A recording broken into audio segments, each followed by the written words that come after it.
जनाबाईचं सगळं सगळं जाणून घेतलं। सकाळी पहाटेची वेळ होती, सगळे वारकरी यायचे, काकडा करायचे। वारकऱ्यांची काकड्याची वेळ असायची, इकडे जनाबाईची तीच वेळ जात्यावर दळण दळायची असायची। देवाला नैवेद्य दाखवायचा दुपारचा, देवाला नैवेद्य दाखवण्याची वेळ असायची, इकडे जनाबाईची तीच वेळ गोवऱ्या वेचण्याची असायची। ज्या ज्या वेळेला देवाची पूजा अर्चा असेल त्या त्या वेळेला जनाबाईचं सडा संवर्जन असायचं। ज्या वेळेला देवाचं एखादं काही काम असेल त्या वेळेला जनाबाईचं दुसरं काही काम असायचं। ज्या ज्या वेळेला देवाच्या नामस्मरणाची वेळ असेल ना त्या त्या वेळेला जनाबाईचं इकडं काहीतरी काम सुरू असायचं। मग एके दिवशी अवस्था अशी झाली, पाणी भरत होती बिचारी, लहान वय होतं, शेवटी लोकांच्या घरात राहणे, सांगेल ते काम करणे, कारण लहान लेकराचं असं असतं, सांगेल ते काम का करत असतं त्याला माहिती आहे आई वडील नाहीत। लोकांच्या घरात आपण राहतो ना, मग निदान 2 वेळचं अन्न आपल्याला मिळावं याच्यासाठी ते सगळं करावं लागतं। नामदेवराया सांगायचे आईला, जनाबाईला त्रास करू नको, आईनं कधीच ऐकलं नाही। दामाजी पंत समजून सांगायचे पत्नीला, जनाबाई आपल्या मुलीसारखी आहे, आपल्या घरातला भाग आहे, आपल्या घरातला हिस्सा आहे, जनाबाईला त्रास करू नका, पण कधीच ऐकलं नाही पत्नीनं। पाणी भरायला जर गेली ना, डोक्यावर जर पाणी हंडे घेतले, नदीवरून घरी आली, रांजणामध्ये जर हंडे ओतले आणि पुन्हा नदीच्या दिशेने निघाली ना, त्या काय करायच्या, रांजणातलं पाणी जसंच्या तसं ओतून द्यायच्या, जसंच्या तसं ओतून द्यायच्या, आणि जगाचा बाप सगळं दृश्य बघायचा। जगाच्या बापाने सगळं दृश्य पाहावं, जनाबाईनं फेऱ्या माराव्यात, अरे आता मी पाणी ओतलं, रांजण रिकामं कसं झालं, 10-5 फेऱ्या मारायच्या, जनाबाईनं पाणी ओतलं हे मुद्दामून रांजण खाली करायचे, पुन्हा जनाबाई फेरीला जायची, जनाबाई पुन्हा फेरीला गेली, पुन्हा आली का पुन्हा रांजण रिकामं असायचं। शेवटी थकली, निवांत बसली, डोळ्यात अश्रूच्या धारा वाहू लागल्या, देवा काय चुकलं रे माझं, काय चुकलं रे माझं, देवाला आळवत बसायच्या, देवा काय चुकलं रे माझं।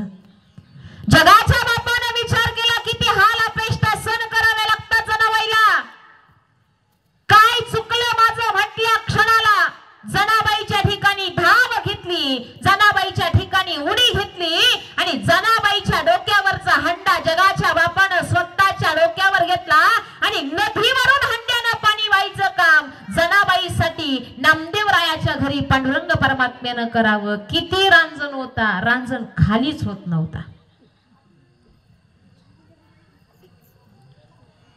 नामदेवरायाच्या आईच्या लक्षात येत नव्हतं हे काम कोण करत असावं। गोवऱ्या वेचायला जर गेली ना, नामस्मरण करायची आणि गोवऱ्या थापायची, नामस्मरण करायची, गोवऱ्या थापायची, पण शेवटी दुसऱ्याच्या घरात राहत होती ना, लेकरू दुसऱ्याचं होतं। नामदेवरायाच्या घरातली जर पोरगी असती तर बाकीच्या बायकांनी त्रास दिला नसता। हे नामदेवरायाच्या घरातली नव्हती ना, मग बाकीच्या बायका सुद्धा तिला त्रास द्यायच्या। गोवऱ्या थापायला गेली सकाळी आणि गोवऱ्या वेचायला गेली दुपारी, दुपारी गोवऱ्या वेचायला गेली तर जनाबाईचं भांडण सुरू झालं, बाकीच्या बायकांनी सगळ्या गोवऱ्या वेचल्या होत्या।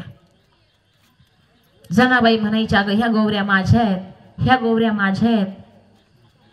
दामाजी पंत आले, आवाज कशाचा येतो, एवढ्या कर्कश आवाजात कुणाचं भांडण सुरू झाले, एवढं भांडण सुरू चाललंय ना। मग दामाजी पंत म्हटले, हे तर जनाचा आवाज आहे, भांडण करणारी आपली जनाच आहे।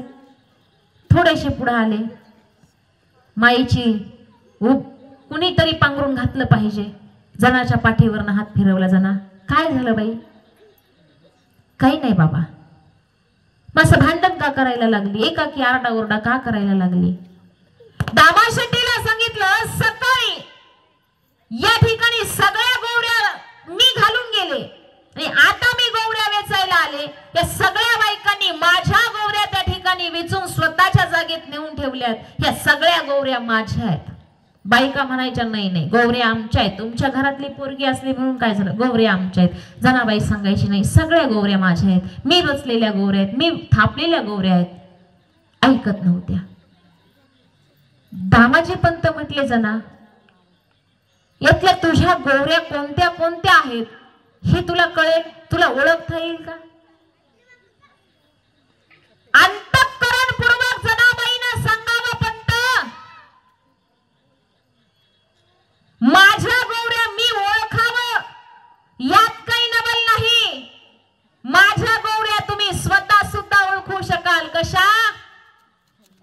मी कशा ओळखू शकतो जना? मला काय कळणार यातल्या तुझ्या गौऱ्या कोणत्या आहेत, लहान आहेत मोठ्या आहेत, तू काही त्याला खून करून ठेवली, मला कसं कळणार आहे जना? पंत अगदी सोपी खूण आहे माझ्या गौऱ्यांची. काय खूण आहे जना? ह्या बायका एवढ्या भांडतात ना, आधी त्यांना विचारा तुमच्या गौऱ्या कोणत्या आहेत, तुमच्या गौऱ्या कोणत्या आहेत म्हटल्यावर बायका थोड्याशा शांत झाल्या. बोलणार किती चपळ असू द्या, किती उलटे पलटा असू द्या, फक्त पुरावा माणसाच्या हातात असावा, पुरावा सुद्धा शिक्कामोर्तब केलेला असावा. जनाबाईचा पुरावा शिक्कामोर्तब केलेला होता. जगाच्या बापाचा शिक्का जनाबाईच्या गौऱ्यावर होता.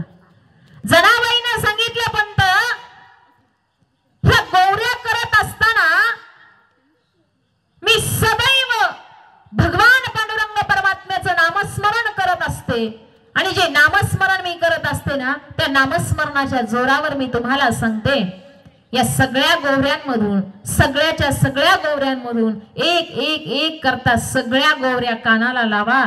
ज्या गौऱ्यांमधनं विठ्ठल विठ्ठल नामस्मरण ऐकू येईल ना, त्या सगळ्या गौऱ्या माझ्याच आहेत.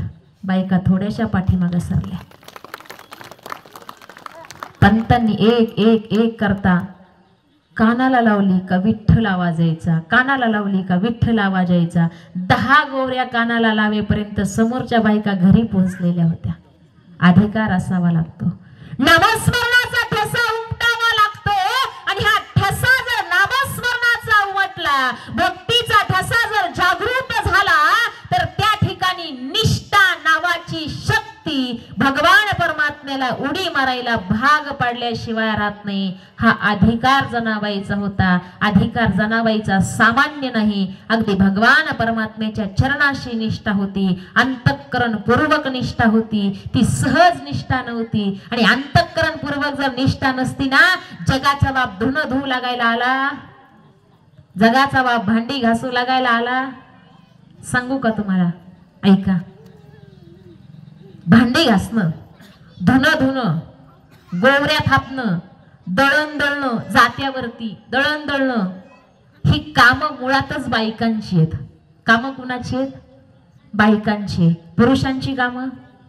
अरे जगाच्या बापानं जनाबाईसाठी धुणं धुवावं, भांडे घासावे, दळण दळावं, पाणी भरावं, गोवऱ्या थापाव्यात, ही बायकांची सगळी कामं जगाच्या बापानं करावी. पण त्यानं कधी असं म्हटलं नाही बाईची कामं मी कशी करू. ज्यानं स्वतःच्या बायकोची कामं केली नाही तो जनाबाईची कामं करत होता. विचार जनाबाईचा आहे ना. रुक्मिणीला सुद्धा राग येत होता. तुम्हाला काय वाटलं? तुम्हालाच राग येतो का? रुक्मिणी आई साहेबांना सुद्धा राग यायचा. सकाळी जर काकड आरतीच्या वेळेला जनाबाईकडे जात्यावर दळायला आवाज आला, आवाज आला रे आला का लगेच उडी घ्यायचं, लगेच उडी घ्यायचं. एक दिवस स्नानच करत होतं, आणि स्नान करत असतानाच हिनं दारातच उभी राहिली. आज कसा जातो म्हटली, बघतेस त्याचं निकडं. तुम्ही हेच हसू हसू ऐकू शकाल, पण याच्यातून सिद्ध काय करू शकाल?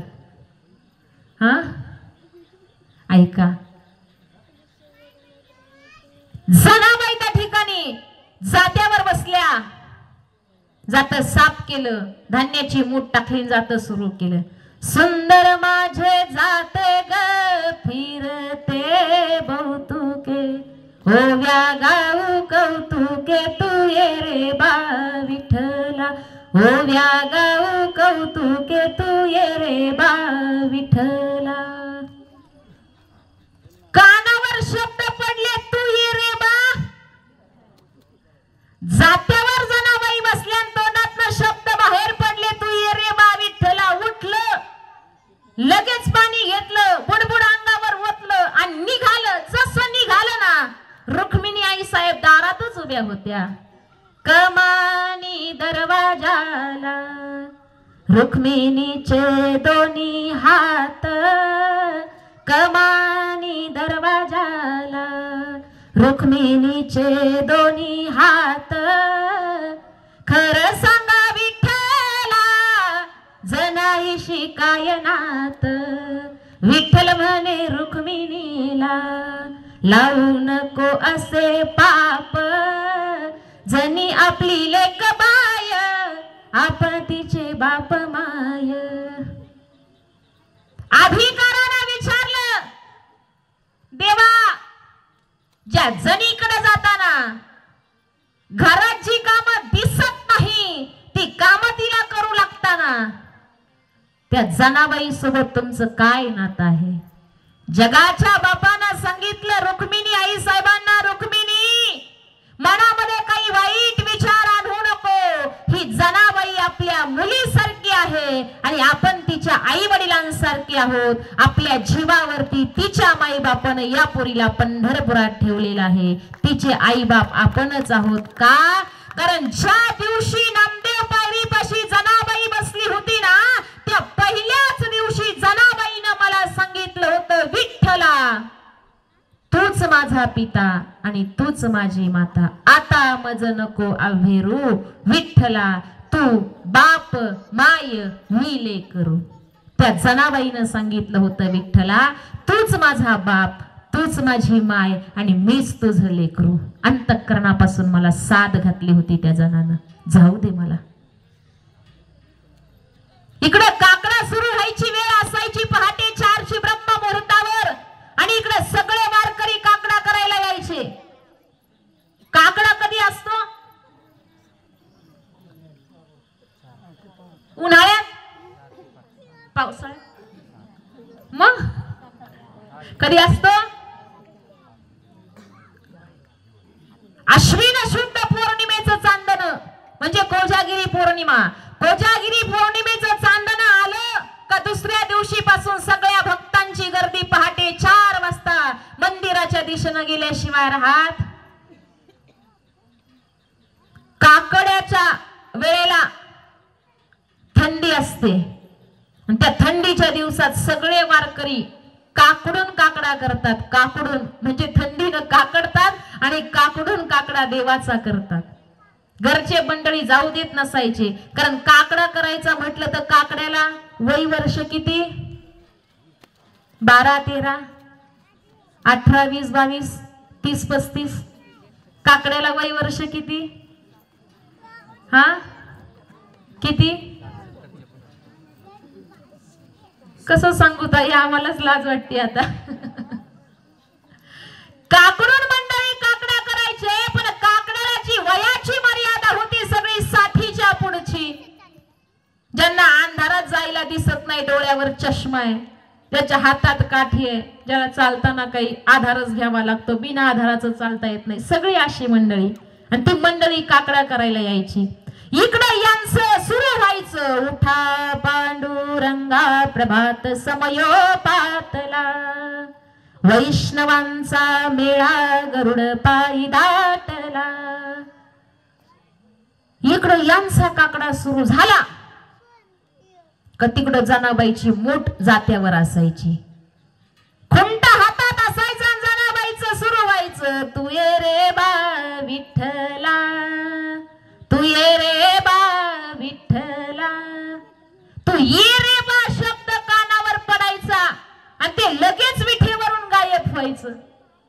वारकऱ्यांचं लक्ष नसायचं. वारकरी आपल्या तालात काकडा करायचे.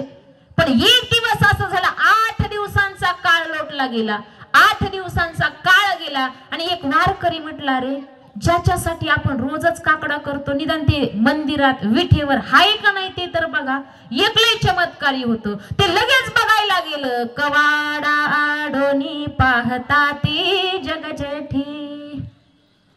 लय चमत्कारी होतं ते. म्हटलं, अरे ज्याच्यासाठी आपण काकडा करतो, ज्याच्यासाठी पहाटे इथपर्यंत येतो, ते नाहीच ना विठेवर, ते कुठे गायब झालं? सगळीकडे शोधाशोध सुरू झाली. देव कुठे गेला, देव कुठे गेला, देव गायब झाला, देव चोरीला गेला, देव कुठे गेला? विठेवर पांडुरंग परमात्मा नाही. सगळे 60च्या पुढचे देवाच्या शोधात पदार्थ. सगळं पंढरपूर शोधलं पण देवाचा तपास लागला नाही. गोपाळपुऱ्याच्या दिशेनं निघाले. झोपडीत दिवा लागलेला दिसत होता. जात्याचा आवाज येत होता.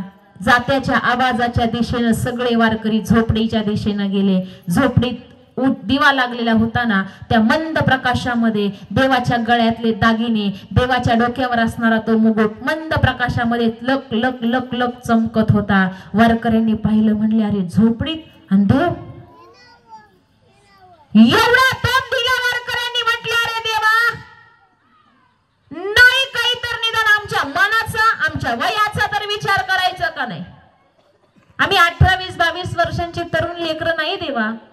आमचं वय बघ, आमच्या वयाचा विचार कर आणि मग तरी तू इथपर्यंत यायचं ना. एवढ्या थंडीत आम्ही तुझ्यासाठी येतो, आम्ही तुझं नामस्मरण करतो, आम्ही तुला आळवतो. आणि ज्याला आम्ही आळवतो तो कुठं? जनाबाईच्या.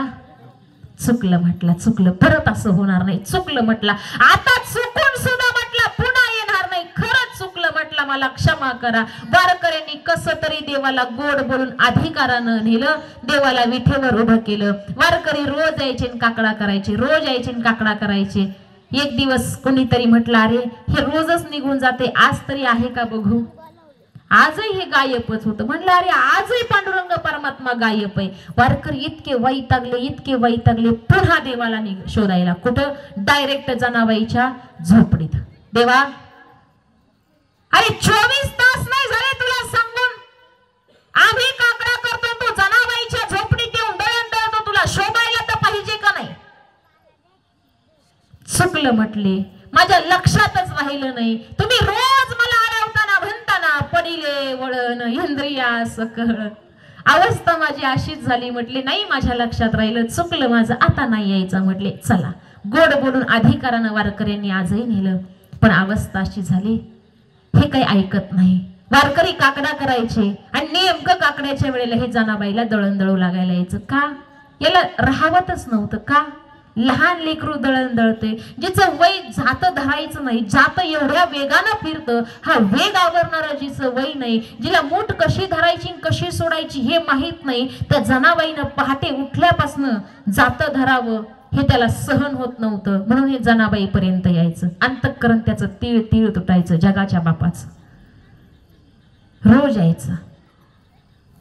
एक दिवस वारकरी वैतागले. वारकरी म्हटले हे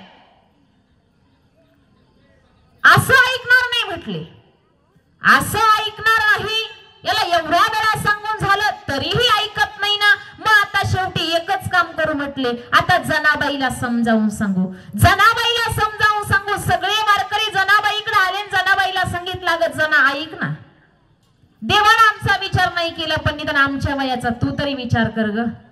तू तरी त्या देवाला नको ना बोलू तुझ्याकडं. आम्ही एवढं त्या देवाला आळवण्यासाठी 4 वाजल्यापासून भजन करतो, काकड आरती करतो, आणि देव आमच्यासाठी तिथं नाही थांबतो, तुझ्यासाठी इथं येतो. वारकरी बाबा, मी नाही बोलवत व देवाला.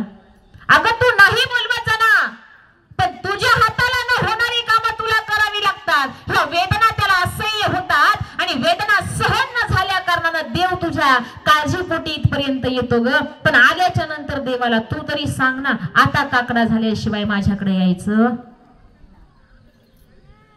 ठीक आहे म्हटले. मनोमन विचार केला जनाबाईनं. जर माझ्या बोलवण्यानं, माझ्या दळण दळण्यानं, माझ्या जगाच्या बापाला हा समाज जर नावं ठेवत असेल ना, तर नाही बोलवणार मी या जगाच्या बापाला दळायला. अंतःकरण जड केलं. सकाळी पहाटे काकडा सुरू झाला. जनाबाईनं जातं साफ केलं. जात्यावर मूठ धरली, खुंटा हातात धरला. खुंटा हातात धरला आणि जातं फिरवायला सुरुवात केली. मुक्यानं जात ओढणं किती जड जात असेल हो त्या लेकराला. एवढं सोपं आहे का? एवढं सोपं आहे जात ओढणं? मुक्यानं जात ओढणं इतकं सोपं नाही. त्या जनाबाईनं मुक्यानं जात ओढलं. जगाचा बाप विठेवर उभा आहे, 4 वाजल्यापासून वाट पाहतोय. जनाचे शब्द आताच कानावर पडतील, ये रे बा, नंतरच कानावर पडतील, ये रे बा. आत्ता जनाबाई हाक मारल, ये रे बा. कानावर शब्द पडले नाही. मुक्यानं दळण दळलं. मुक्यानं काकड आरती संपली. इकडं देवाच्या विश्रांतीची वेळ झाली आणि जनाबाई तिकडं गोवऱ्या उचलायला गेले. देवाला राहावलं नाही. जिथं गोवऱ्या वेचत होती ना तिथं देवानं धाव घेतली. जना, का ग बाई, आज का मला दळायला बोलवलं नाही? का माझा विसर पडला?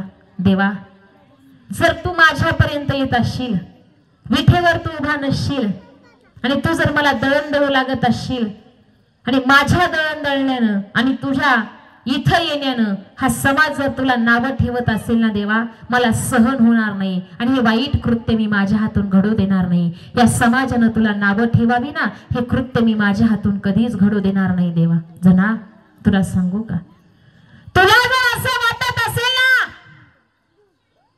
माझ्या दळण दळण्यानं हा समाज मला नावं ठेवतो, मी तुझ्यापर्यंत येऊन तुला दळण दळू लागतो, तुला काम करू लागतो, यानं हा समाज मला नावं ठेवत असेल जना, तू असा विचार कर, मी एक असा अद्भुत परमात्मा आहे, मी अनेक रूपांमध्ये बदल करू शकतो, अनेक रूपांमध्ये अवतार कार्य करू शकतो. जना, माहितही देवा मला. ज्ञानोबारायाच्या मुखातून तुमचे उद्गार मी ऐकलेले आहेत. अनंत रूपे अनंत वेशे देखिले म्या त्यासे, बाप रखुमा देवीवर खून बाणली कैसे. मग एक काम कर ना जना, जर मला कुणी नावं ठेवू नये आणि मी तिथून इथपर्यंत यावं असं जर तुला वाटत असेल ना, मला अशा एका रूपात हाका मार जनाबाई, की जेणेकरून माझं एक रूप तिथं विठेवर असेल आणि दुसरं रूप तुझ्या जात्यावर दळण दळत असेल, अशा एका रूपात मला हाक मार. प्रश्न चिन्ह होतं जनाबाईच्या समोर. ठीक आहे म्हटली देवा. सकाळी पोरगी उठली, जात साफ केलं, दळायला बसली. प्रश्न चिन्ह आहे, देवाला हा कोणत्या शब्दात मारू जेणेकरून देव विठेवरही उभा राहील आणि माझ्याही जात्यावर दळण दळेल, हा कोणत्या शब्दात मारू. देवाचे कान जनाबाईच्या शब्दाकडे आतुरलेले आहेत. जनाबाई मला कोणत्या शब्दात हाक मारते, जनाबाई मला हाक मारण्यासाठी कोणते शब्द वापरते. जनाबाईचं दात सुरू झालं, जात फिरवायला सुरुवात केली, जात्यावर मूठ सोडली आणि जनाबाईच्या तोंडातनं शब्द बाहेर पडले. एक एक विठाबाई, एक एक विठाबाई, माझे पंढरीचे आई, एक एक विठाबाई. जगाच्या बापाचे कान आतुर झाले होते. कानावर शब्द पडले, एक एक विठाबाई. ताडकन विठेवरून उडी मारली, पण जनाबाईच्या शब्दांचा विचार केला. जनाबाईनं हाक मारताना शब्द काय वापरलाय? विठाबाई. शब्दाचा विचार केला जगाच्या बापानं. विठेवरून उडी मारली. आई रुक्मिणी आई साहेबांच्या शृंगार गृहात गेले. रुक्मिणी आई साहेबांची साडी जगाच्या मालकानं परिधान केली. सुवासीन स्त्रीच्या रूपात त्या ठिकाणी जायचंय ना, हातामध्ये कंकणाचा चुडा भरला, पायामध्ये जोडवी घातली. 1 रुपया एवढं लांबून दिसावं असं कुंकू जगाच्या बापानं कपाळावर लावलं. जगाच्या बापानं डोक्यावर पदर घेतला आणि साक्षात विठाबाईच्या रूपात जगाचा बाप जनाबाईच्या झोपडीत आला. कोण आहे तुम्ही? मला ओळखलं नाही जना तू, मला ओळखलं नाही जना तू. देवा, खरंच ना, मला ओळखूच नाही आला तुम्ही. अगं वेडे, आता तुझ्याकडे येत असताना रुक्मिणीच्या जवळून आलोय, मला रुक्मिणीनं सुद्धा ओळखलं नाही, तू ओळखलं नाही, यात काय नवलय? जगाच्या बापानं जनाबाईसाठी विठाई रूप धारण केलं. आपल्या पोरासाठी, पोटच्या पोरासाठी जर वेळ आली तर आपण असं काही करू शकतो? करू शकतो? पुरुष मंडळी करू शकतो? महिला मंडळी अशी जर वेळच पडली तर आपल्या पोटच्या पोरासाठी आपण असं काही करू शकतो? निष्ठा एवढी प्रखर होती, निष्ठेचं तेज एवढं तेजस्वी होतं की त्या तेजस्वी तेजानं जगाचा बाप सुद्धा त्या निष्ठेच्या ठिकाणी पाणी भरत होता. विठाई रूप जगाच्या बापाने एका स्त्रीचं रूप धारण करावं, तेही भक्तासाठी. ही निष्ठा होती कुणाची? जनाबाईची. भक्ती करायची ना, मी रोज सांगते, भक्ती करायची ना, भक्ती अशीच करायची. तो देव आपला होईल यात नवल नाही, तो देव स्वतः आपल्यापर्यंत आला पाहिजे याच्यात खरं नवले. देवाला वाटलं पाहिजे मला याच्यापर्यंत जाऊ दे, अशी निष्ठा त्या ठिकाणी ठेवायची. देव सुद्धा प्रत्येक कामात साह्य झाल्याशिवाय राहणार. जनाबाईची निष्ठा अशी होती की देव प्रत्येक कामात साह्य होता. का? देव खाते, देव पिते, देवावरी मी निजते. सगळा आयुष्याचा क्षण आणि क्षण फक्त देवमय झाला होता. भगवान पांडुरंग परमात्म्याच्या व्यतिरिक्त जनाबाईच्या आयुष्यात दुसरं काहीच तिला आठवत नव्हतं, दुसरं काही तिला दिसत नव्हतं.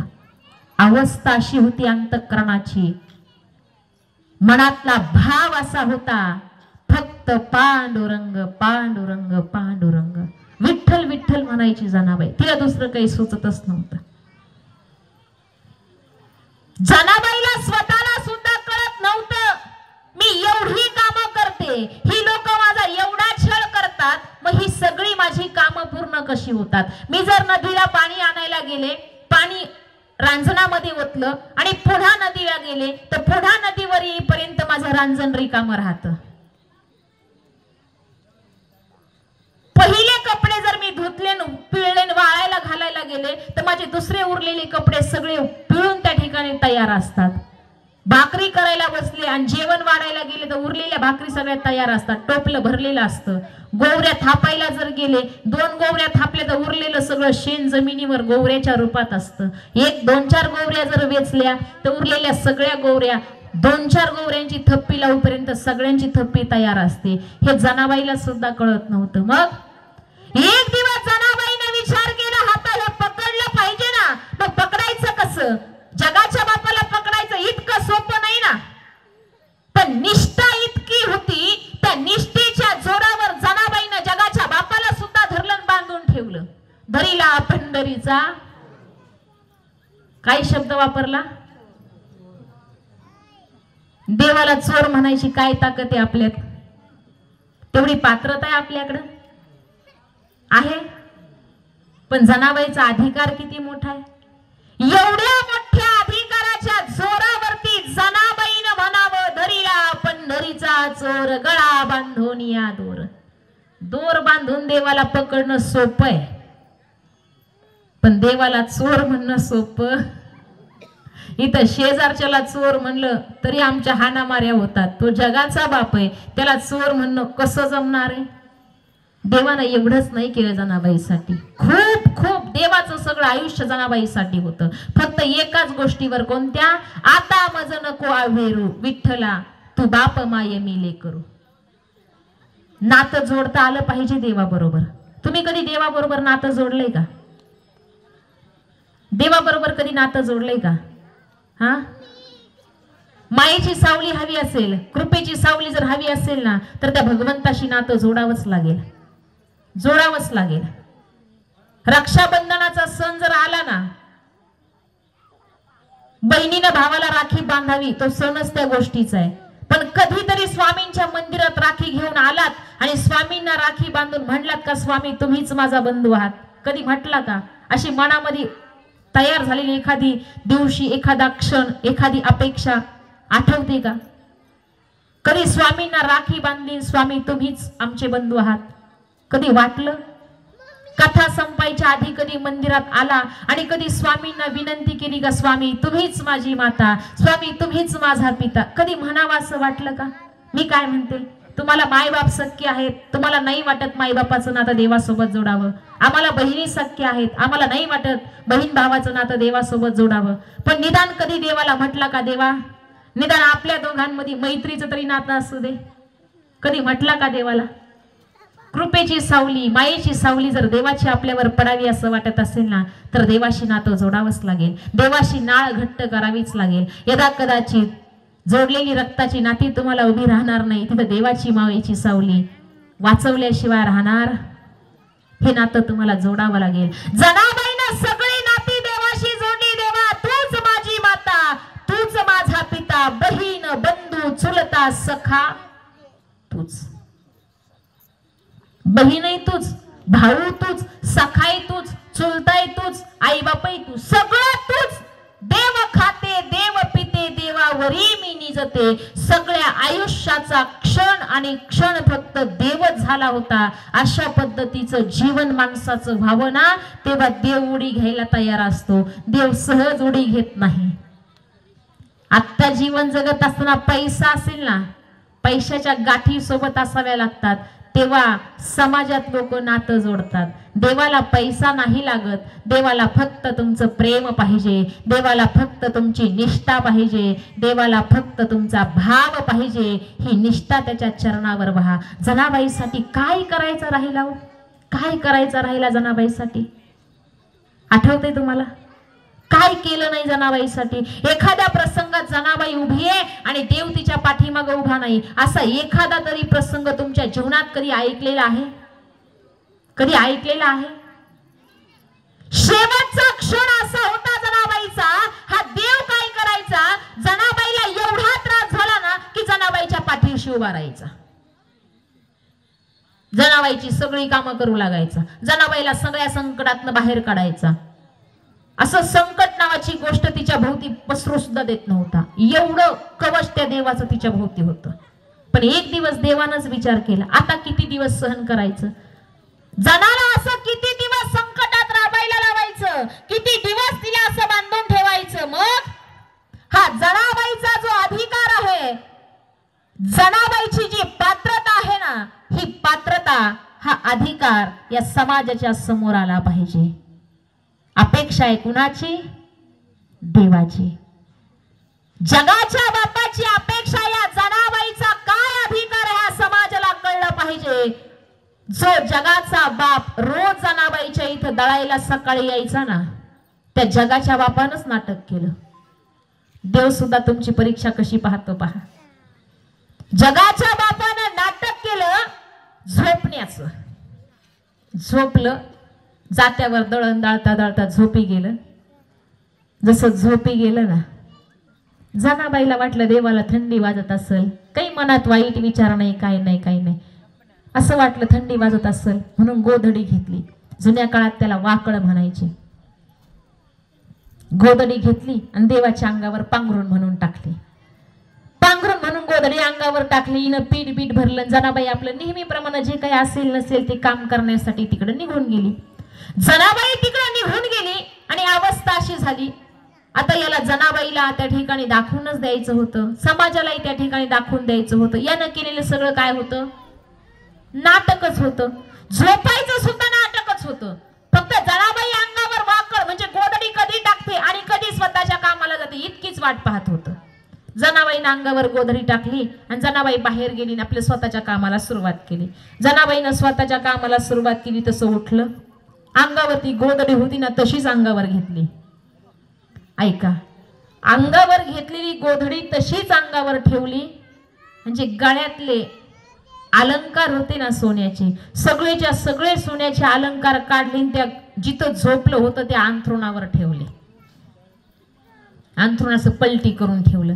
जनाबाईला काही माहीतच नाही यातलं. जनाबाई आपल्या कामात दंग होती. हे गेलं जशी वाकळ अंगावर आणि अलंकार कुठं? जनाबाईच्या वाकळ अंगावर.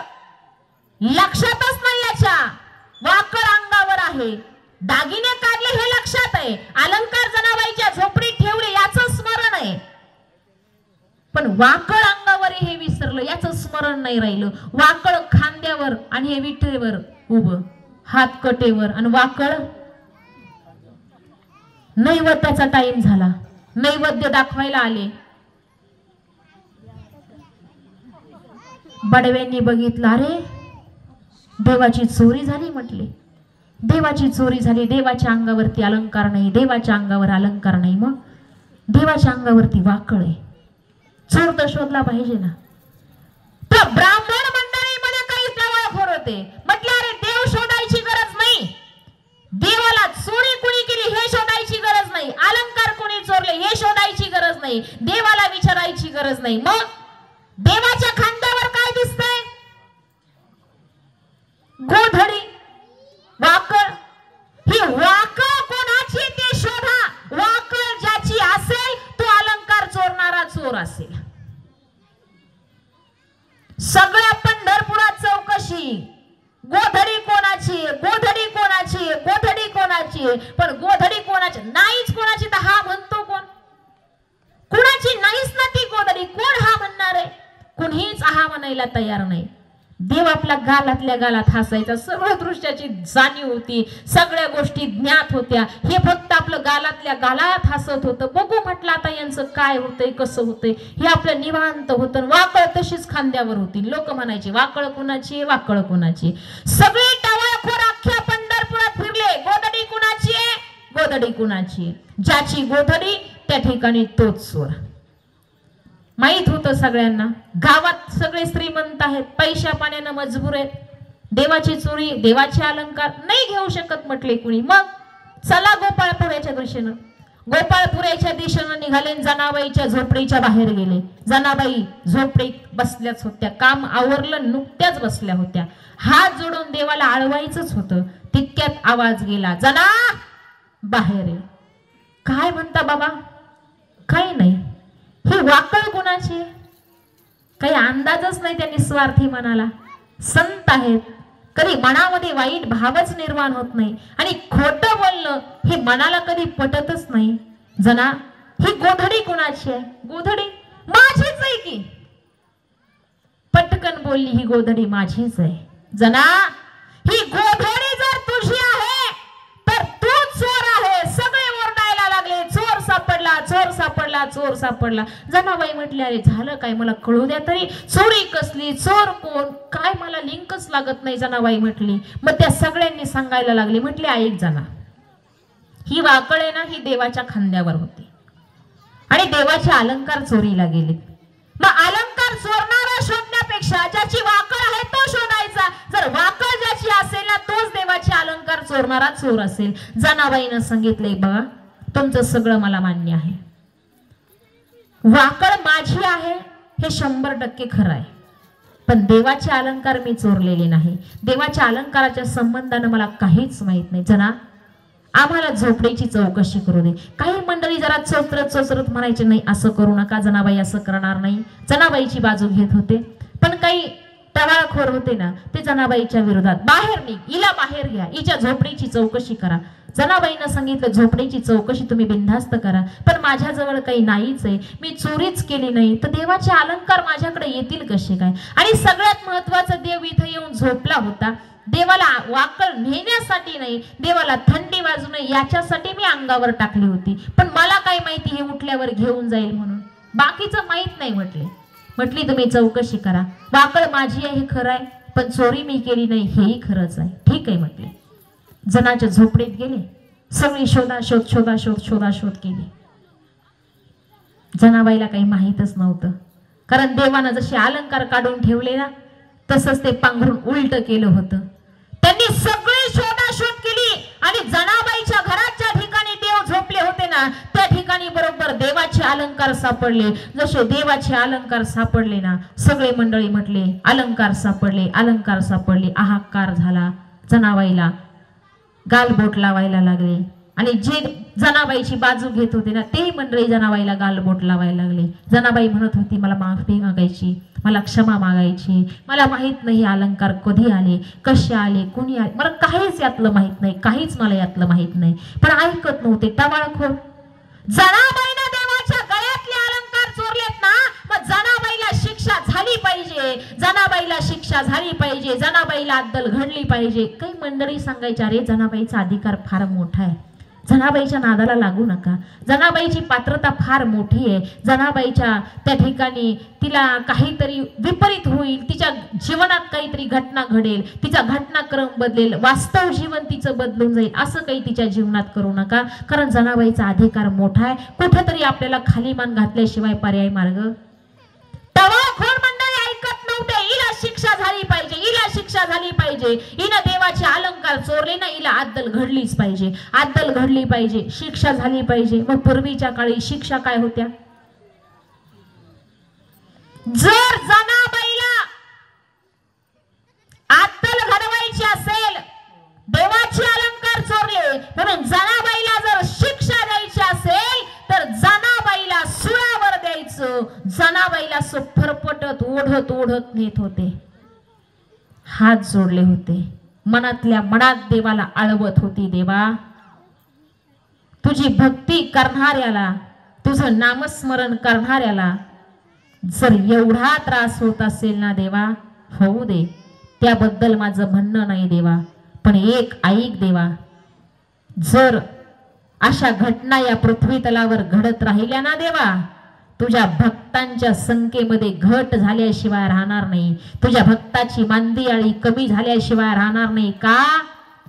जर आज मला सुळावर दिलं तर आहा आहा करता सगळ्या जगात हाहाकार पसरेल की जनाबाई देवाची भक्त होती, जनाबाईची देवावरती निष्ठा होती, जनाबाई देवाचं नामस्मरण भजन पूजन करणारी होती. पण जनाबाईला सुळावर जावं लागलं. जर देवाची भक्ती करणाऱ्याला सुळावर जावं लागत असेल तर आजपर्यंत इथून पुढं त्या देवाची भक्ती कोणीच करायची नाही. सगळे लोक तुझ्याकडे पाठ फिरवल्याशिवाय राहणार नाही देवा.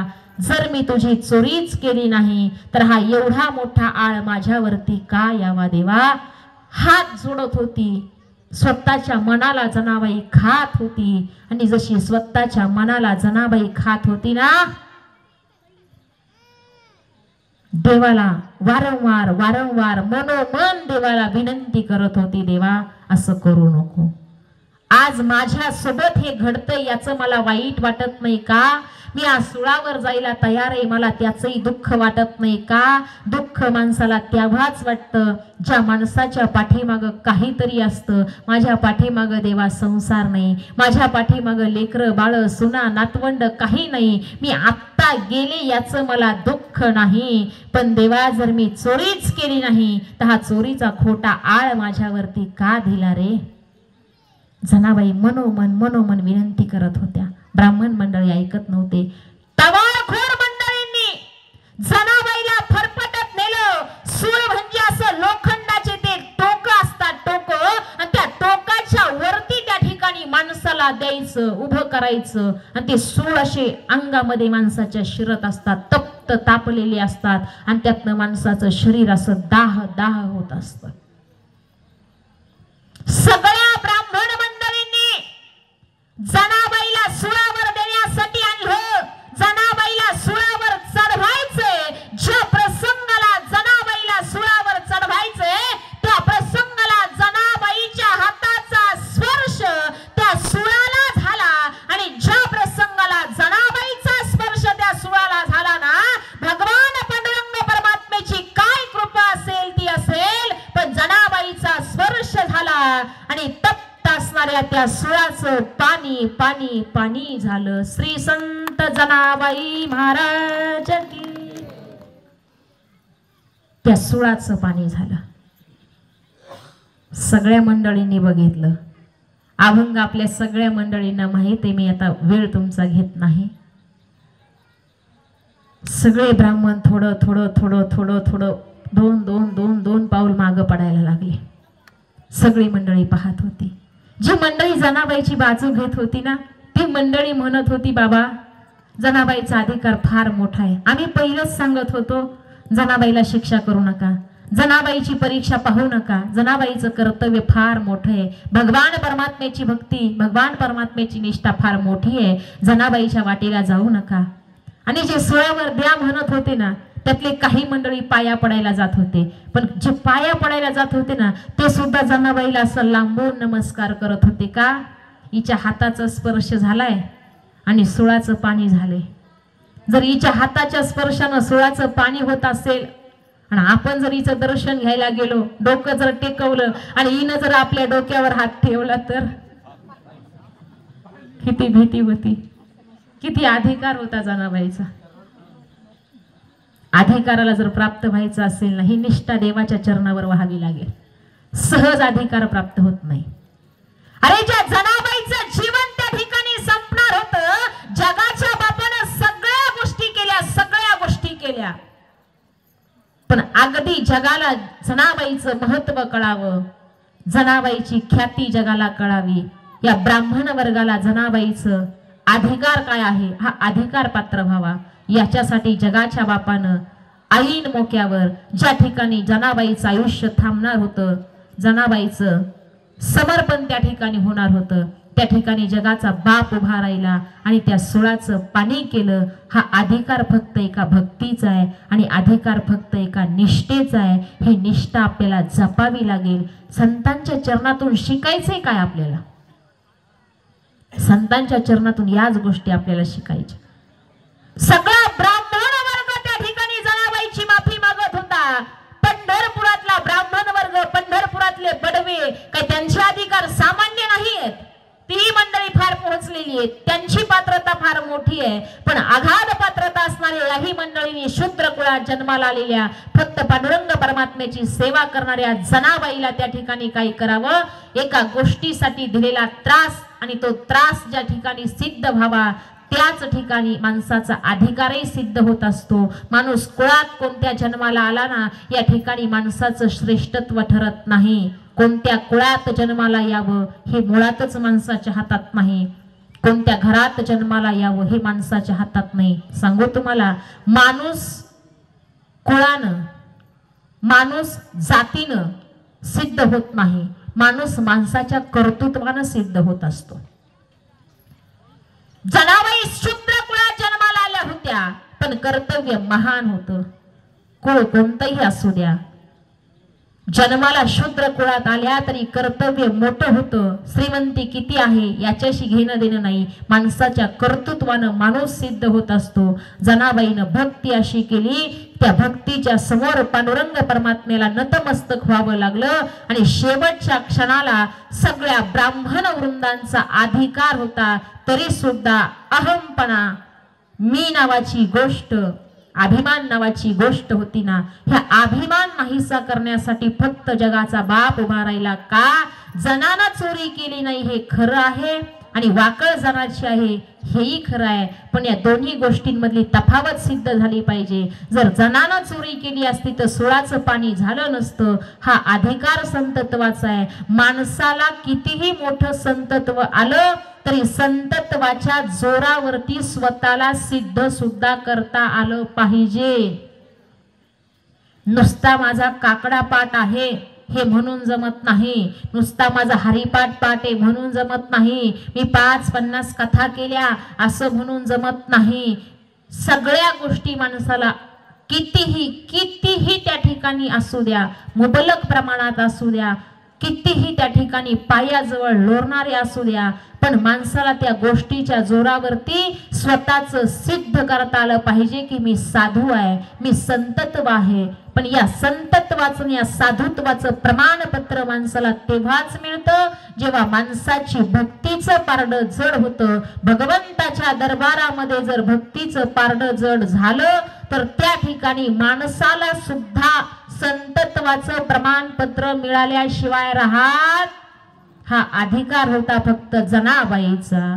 श्री स्वामी समर्थ, जय जय स्वामी समर्थ, श्री स्वामी समर्थ, जय जय स्वामी समर्थ, श्री स्वामी समर्थ, जय जय स्वामी समर्थ, श्री स्वामी समर्थ, जय जय स्वामी समर्थ। महाराज श्री स्वामी समर्थ, जय जय स्वामी समर्थ, सद्गुरु स्वामी समर्थ, जय जय स्वामी समर्थ, श्री स्वामी समर्थ, जय जय स्वामी समर्थ, सद्गुरु स्वामी समर्थ, जय जय स्वामी समर्थ। महाराज श्री स्वामी समर्थ, जय जय स्वामी समर्थ, सद्गुरु स्वामी समर्थ जय जय स्वामी समर्थ महाराष्ट्री स्वामी समर्थ जय जय स्वामी समर्थ सद्गुरु स्वामी समर्थ जय जय स्वामी समर्थ महाराष्ट्री स्वामी समर्थ जय जय स्वामी समर्थ श्री स्वामी समर्थ जय जय स्वामी समर्थ महाराष्ट्री स्वामी समर्थ जय जय स्वामी समर्थ श्री स्वामी समर्थ जय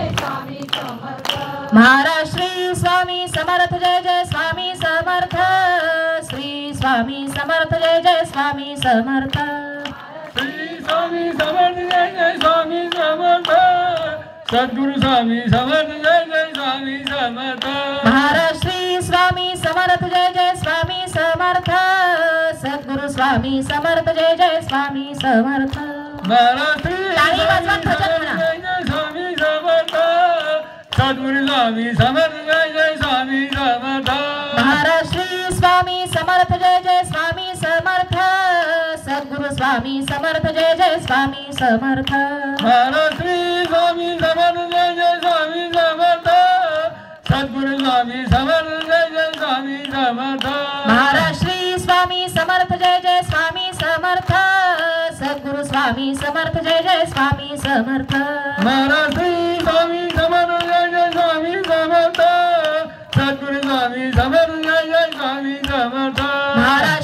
स्वामी समर्थ जय जय स्वामी समर्थ सद्गुरु स्वामी समर्थ जय जय स्वामी समर्थ महाराष्ट्री स्वामी समर्थ जय स्वामी समर्थ सद्गुरु स्वामी समर्थ जय जय स्वामी समर्थ महाराष्ट्री स्वामी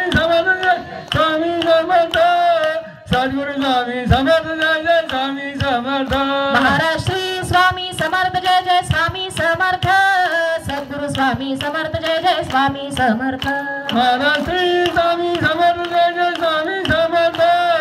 सद्गुरु स्वामी समर्थ जय जय स्वामी समर्थ महाराष्ट्री स्वामी समर्थ जय जय स्वामी समर्थ सद्गुरु स्वामी समर्थ जय जय स्वामी समर्थ महाराष्ट्री स्वामी समर्थ जय जय स्वामी समर्थ सद्गुरु स्वामी समर्थ जय जय स्वामी समर्थ महाराष्ट्री स्वामी समर्थ जय जय स्वामी समर्थ सद्गुरु स्वामी समर्थ जय जय स्वामी समर्थ महाराष्ट्री स्वामी समर्थ जय जय स्वामी समर्थ सद्गुरु स्वामी समर्थ जय जय स्वामी समर्थ महाराष्ट्री स्वामी समर्थ जय जय स्वामी समर्थ सद्गुरु स्वामी समर्थ जय जय स्वामी समर्थ महाराष्ट्री स्वामी समर्थ जय जय स्वामी समर्थ सद्गुरु स्वामी समर्थ जय जय स्वामी समर्थ महाराष्ट्री स्वामी समर्थ जय जय स्वामी समर्थ सद्गुरु स्वामी समर्थ जय जय स्वामी समर्थ महाराष्ट्री स्वामी समर्थ जय टाळी टाळी टाळी सद्गुरु स्वामी समर्थ जय जय स्वामी समर्थ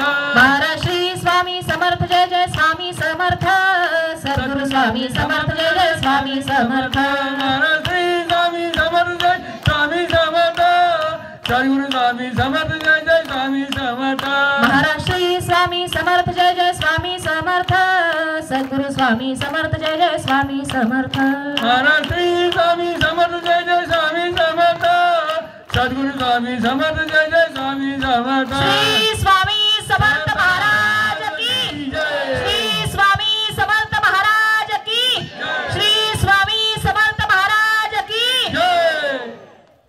सगळे मंडळींची एक विनंती होती की भजन घेत जा, पण आपल्याला वेळ कमी पडतो, आपला वेळ वायाला जाऊ नये याच्यासाठी आपण भजन घेत नाही, पण शेवटचे 10 मिनिटं तरी नामस्मरण व्हावं याच्यासाठी आपण स्वामींचं भजन करतो। मला मान्य तुम्ही सगळी मंडळी ऐकण्यात इतके मग्न होता की नंतर भजन सुरू व्हावं ही तुमची इच्छाच नसते, पण शेवटचे 10 मिनिटं तुमचं मन थोडंसं प्रफुल्लित व्हावं याच्यासाठी आपण भजन करत असतो। मोठ्या प्रेमानं भजन करत जा। एक ना एक दिवस स्वामींना अशी आर्त हाक घालायची ना, 8 दिवसात एक दिवस का होईना मंदिरातनं स्वामी रूपात कुठीतरी या ठिकाणी यावं, तुमच्यामध्ये येऊन नाचावं अशी भक्ती करा। जनाबाई तुमच्यामध्ये आल्याशिवाय राहणार नाही। पुंडलिक वरदारी विठ्ठल श्री ज्ञानदेव तुकाराम पंढरीनाथ भगवान की जय। मौली ज्ञानेश्वर महाराज की जय। जगद्गुरु तुकाराम महाराज गुरुवर्य कोंडाजी बाबा महाराज की जय. अक्कलकोट स्वामी समर्थाय नमः.